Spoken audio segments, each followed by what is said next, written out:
तस्तौसा news में खबर शामिल करते हैं नवाही कस्बा रेतड़ा से, जहां इंतजामिया ने तजावजात के खिलाफ भरपूर कार्रवाई की।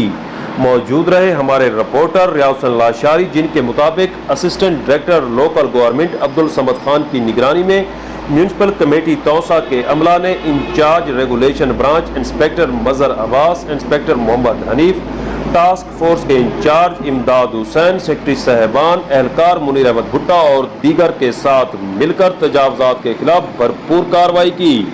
इस मौका पर दुकानदारों को जुर्माने किए गए और उनकी सरजनिश भी की गई। तस्तौसा न्यूज़ से गुफ्तगू करते हुए assistant director local government Abdul Samad Khan का कहना था, तजावजात किसी सूरत बर्दाश्त नहीं होंगे।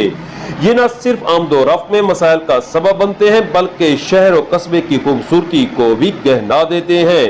ऐसा करने वालों के खिलाफ न सिर्फ जुर्माने ऐद किए जाएंगे, बल्कि उनके खिलाफ मुकदमात भी दर्ज होंगे। इसलिए आज दुकानदारों को तंबीह की गई है कि वो अपने कायम करदा तजावजात खुद ही हटा लें। बसूरत दीगर भरपूर कार्रवाई के लिए तैयार रहें। रियासत लाशारी के साथ सुहेल शहजाद, तस्तौसा न्यूज़, रेतड़ा।